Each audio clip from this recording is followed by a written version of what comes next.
concrete is much higher, so this is what we're doing now. We're cutting it down so that we can get a course of bricks in level with the ones that you can see here. That's what we're doing now.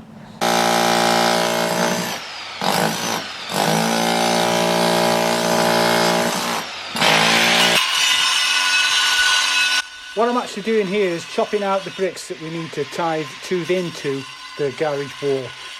Grind them out, drill them out, knock them out. I'll show you that now.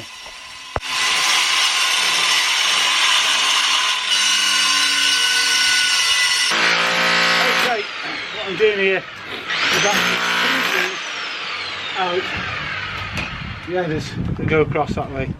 I use the grinder, and sometimes there might be a little bit in the back, and you can use your drill just to get that back out, otherwise it'll be a corner piece that'll be sticking in there. I'll show you now as I take it out in a minute.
Just want to show you a tip.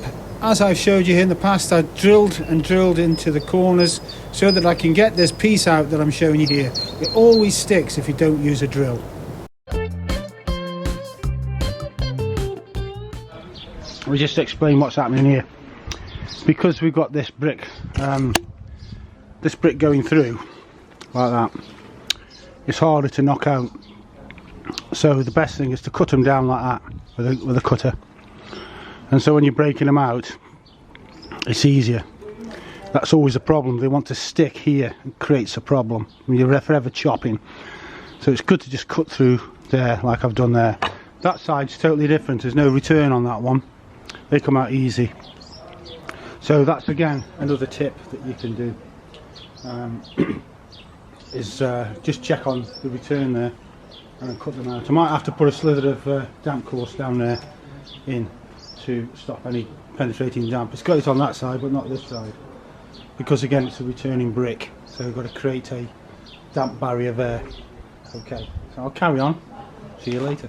Good little tool is this spike, just to get in the joint off you've got to go ever so careful to get it to break it. So what I do is just get under there.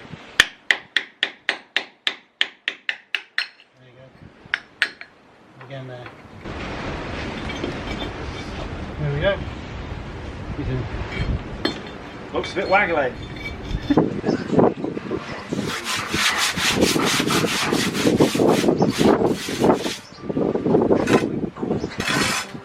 Shares the songs that are special to him.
the house is a 79 property. This was the original brick, and then they had a garage on originally, and they put an extension up on top. When they did it, they tried to match the brick. They didn't get as good a match as me and Chris. So the brick that we've gone for is an Ibstock, but what we've done is we've tried to tie in with the original brick of the house rather than with the garage, because the window's going in. I just thought when you look at it, we've got to either match it into what they've done with the extension, which was more of a rustic looking brick, or with the original. And I think it's always best to go with the original with the property. So that's what we've done. So anybody that's sort of thinking, oh, the colour match not quite there, what we'll probably do, Chris knows somebody, he can actually paint them in. So we might try and get a blend from the original off to the extension and get him to sort of paint them and put like a gradient on it. And you'd never know then, because I'm a bit of a stickler for that. The engineering bricks, the blue ones, don't change, but the colour of these ones, once they're dried and tied in, we'll have a look at it and see how we look. But that's the reason, and it's always hard getting a brick match into it. But that's why we've done what we've done. So if you look at it on the right hand side as it comes down, it's a little bit more rustic looking, obviously. But we weren't taking the corner of the house out. On the left hand side we have got a match, so that's the reason for what we've done. So on this property, we've got on the back here, it was either a boiler or something. I'm guessing it's probably the electric box or gas meter. It was something on the back. As you can see, the most horrific repair job. It's obviously some bricks they've got laying around or in the back of the van, but they've just stuffed them in. They aren't even faced up properly. So me and Chris are going to dig them out, so that it's full bricks. And then we've counted, there's about 13. We've got the ones from the front of the job anyway, left over. We've sort of had a look around the property and just said we think that this would be best off these dug out, blend them in. We should get a good match, because actually they're still the yellow ones, whereas we've got the rustic ones here. But we're gonna dig them out, and then that's going to be coming up, and you'll see how we do that repair, how we take them out without going crazy. No propping up needed. There's no upstairs either. But we're gonna dig them out slowly, show you how we do them. And then we're going to put them back in and face them up, and that's just a good repair job for if you've got a gas meter or a repair job you need to do. And it can be on any style of brick, this sort of thing. How we do it can be translated onto any job.